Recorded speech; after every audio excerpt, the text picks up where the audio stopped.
साबिक DG ISI lieutenant general retired Faiz Hamid के खिलाफ पिछले साल फील्ड जनरल कोर्ट मार्शल की कार्रवाई का आगाज हुआ था और ट्रायल के आगाज पर आईएसपीआर की जानिब से जारी प्रेस रिलीज में बताया गया था कि निजी हाउसिंग सोसाइटी की शिकायत और बाद रिटायरमेंट आर्मी एक्ट और ऑफिशियल सीक्रेट एक्ट की खिलाफ वर्जी के मुख्तलिफ चार्जेस की बुनियाद पर lieutenant general retired Faiz Hamid के खिलाफ इंक्वायरी की गई है, जिसके बाद अब उनके खिलाफ ट्रायल का आगाज किया जा रहा है।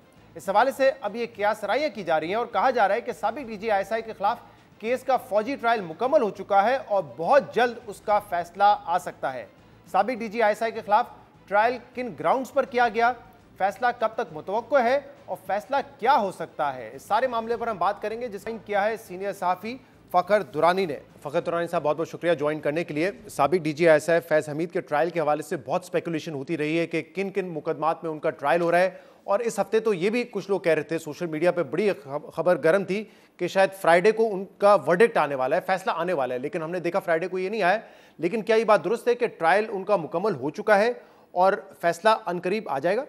बहुत शुक्रिया शहजाद साहब। बिल्कुल ये बात दुरुस्त है कि जनरल फैज़ हमीद का जो कोर्ट मार्शल की ट्रायल है बाकायदा वो कंक्लूड हो चुका है। 13 नवंबर की रात को ये कोई 1:30 बजे कंक्लूड हुआ था और ये 11 महीने तक ये केस चला है पूरा, जिसमें ये जब ये गिरफ्तार किए गए थे 8 अगस्त को, तो उसके बाद 6 दिसंबर को आपने देखा फॉर्मली आईएसपीआर की तरफ से एक बाकायदा चार्जशीट मीडिया के साथ शेयर की गई थी। 13 को इनका ट्रायल 13 दिसंबर को शुरू हुआ था और उसके बाद 13 नवंबर तक, यानी 11 महीने तक ये केस चलता रहा। उसमें जो ज़्यादा टाइम है इस केस का वो प्रोसिक्यूशन की तरफ से लिया गया था। 30 सितंबर तक जो है ये प्रोसिक्यूशन ने अपने तमाम तर जो गवाहान हैं वो पेश किए, जो इनके खिलाफ एविडेंस थे वो पेश किए, और उसके साथ साथ जो क्रॉस एग्जामिनेशन थी जनरल फैज़ हमीद की लीगल टीम की तरफ से, वो सारा बड़ा एक लेंथी प्रोसेस था, जिसमें तफसीलात के साथ जो है ये तमाम इनके ऊपर जो चार्जेस और इल्ज़ामात लगाए गए थे वो डिस्कस किए गए।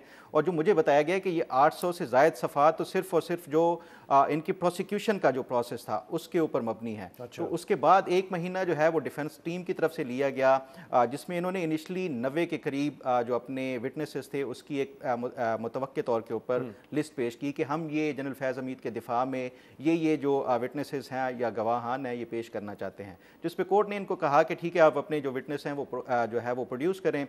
लेकिन उसके बाद हुआ ये कि इनकी तरफ से ये मुतालबा किया गया कि कोर्ट उनको खुद से समन करे, क्योंकि उसमें जो रूल है 20 और रूल 120 और रूल 121 है, उसमें ये कहा गया है कि जो court shall summon all the witnesses from prosecution and जो डिफेंस है। लेकिन उसमें कोर्ट ने कहा कि हम नहीं करेंगे, आप अपने तौर के ऊपर इन तमाम जो जितने भी गवाहान को बुलाना चाहते हैं वो बुलाएं।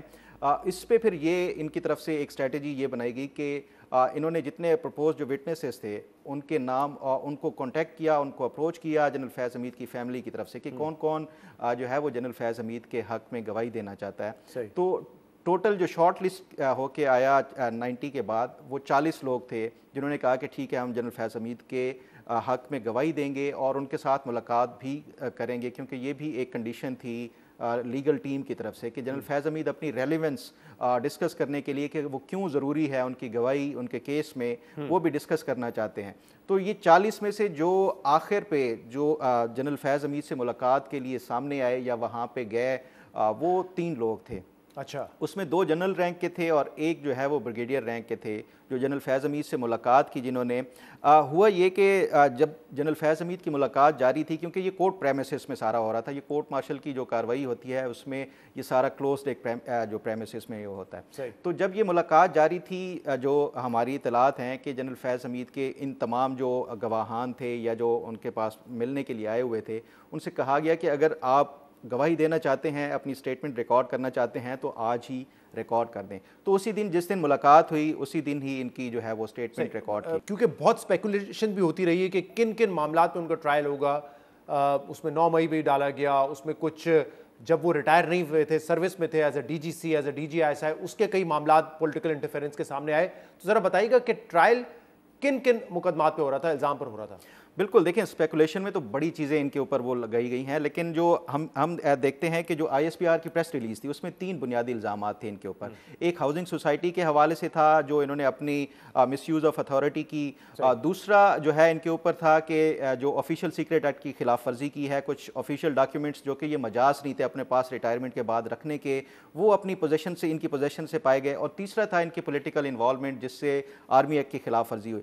ये तीनों के ऊपर इनका जो ट्रायल हुआ 9 मई के हवाले से जो मेरी इतला है, इस पूरे कोर्ट मार्शल की जो ट्रायल हुआ 11 महीने का, एक बार भी तस्करा नहीं हुआ जनरल फैज़ हमीद का क्या कोई किरदार था 9 मई के हवाले से या कोई रोल था, इस हवाले से कोई डिस्कशन नहीं हुई। इन तीनों जो चार्जेस थे या जो इल्ज़ामात थे, इसी के इर्द गिर्द ही ये रिवॉल्व रहा है पूरा केस। और इसमें भी जो डिफेंस की तरफ से बड़ी इंटरेस्टिंग एक पोजीशन ली गई है इनके दिफा में, वो ये कहते हैं कि जो इनकी पॉलिटिकल इन्वॉल्वमेंट के हवाले से है, वो तमाम लोग जिनके साथ राब्ते में थे उनको पेश किया जाए और उनसे हम जो है वो क्रॉस एग्जामिनेशन करना चाहेंगे कि नेचर ऑफ जो इनकी कॉन्टैक्ट था वो क्या था। एक वो कहते हैं कि एक सोशल जो एक आपकी जो मीटिंग्स हो जाती हैं, ये उस तरह की मीटिंग्स भी ज़्यादातर थी, तो उसकी बुनियाद के ऊपर आप किसी को जो है वो चार्ज नहीं कर सकते। अगर उनको चार्ज किया जाता है, वो उनको सज़ा होती है इन तीनों में से किसी भी मुकदमे पर, तो उसकी सज़ा कितनी होगी? तो कानून क्या कहता है कि सज़ा कितनी से किस हद तक हो सकती है? देखिए, मैंने इस हवाले से दोनों साइड से बात की है, प्रोसिक्यूशन की भी और उसके साथ साथ डिफेंस की भी। तो दोनों साइड जो हैं वो बड़े होपफुल है। एक साइड कहती है कि हमने जो भी इल्ज़ामात थे वो साबित कर दिए हैं इस पूरे ट्रायल के दौरान, जबकि डिफेंस साइड कहती है कि हमने 1000% जो है वो इनको इनोसेंट जो है वो साबित किया है, कोई चार्जेस इसका नहीं लग रहा। वो तो स्पेकुलेट नहीं करेंगे कि फैसला क्या आएगा, लेकिन अगर सज़ा होती तो वो तयन क्या है? देखिए, सज़ा अगर होती है, इसमें ऑफिशियल सीक्रेट एक्ट का है, वो कैपिटल पनिशमेंट भी हो सकती है, वो लाइफ इंप्रिजनमेंट भी हो सकती है, उससे कम कर दें 10 साल 7 साल कुछ भी हो सकता है। वो नेचर ऑफ जो आपका जो ऑफेंस है वो उससे डिपेंड करता है। इसी तरह जो पॉलिटिकल इन्वॉल्वमेंट वाला है वो उसमें भी इसी तरह जो है वो लंबी सज़ा हो सकती है। तीसरा जो इनके करप्शन या मिसयूज ऑफ अथॉरिटी है उस पर भी। और अपील का हक होता है इसमें? अपील देखें, इसमें 3 स्टेजेस होते हैं। जो इनिशियल जो आर्मी जो फील्ड जनरल कोर्ट मार्शल होता है, ये जो क्योंकि जनरल फैज़ हमीद का जो ट्रायल चला है ये 3 मेजर जनरल रैंक के जो एक पैनल था उसने किया। तो उसके बाद अगर ये कोई भी फैसला आता है, इनको कोई भी अगर सज़ा होती है, तो उसके बाद इनके पास पहला जो राइट होगा वो अपील का, वो एक पैनल सुनेगा जो कि लेफ्टिनेंट जनरल रैंक के कोई ऑफिसर होंगे वो सुनेंगे। अगर वहाँ से भी ये फैसला जो है वो अपहोल्ड होता है और उसके बाद फिर नेक्स्ट जो है इनका फेज़ है, ये चांस है, वो आर्मी चीफ के पास होता है। ये मिलिट्री लेवल के ऊपर इनके पास 2 ऑप्शंस मजीद रहती हैं, उसके बाद सिविलियन कोर्ट में जाएंगे और ये उस पर अपील कर सकते हैं। और मैं वंस अगेन स्पेकुलेट नहीं करना चाहूँगा कि फैसला कब आ रहा है, लेकिन आप कह रहे हैं क्योंकि प्रोसेस कंप्लीट हो गया है तो ये फैसला जल्द सुनाया जा सकता है। बिल्कुल, देखें इसमें जो प्रोसेस है ये मैंने बताया आपको कि 13 नवंबर को कंप्लीट हुआ है। तो होता ये है कि इसमें मैक्सिमम जो है या मिनिमम इसमें 5 से 7 दिन चाहिए होते हैं उस जजेस के पैनल को जो कि कंक्लूजन ड्रॉ करना है, क्योंकि एक बड़ा लेंथी प्रोसेस चल रहा है। तो उसमें 5-7 दिनों में वो डिटरमिन करेंगे कि आया कौन कौन से चार्जेस के ऊपर इनकी सज़ा बनती है तो कितनी बनती है, वो डिटरमिन करेंगे। उसके बाद वो फैसला आगे जैक ब्रांच में जाएगा।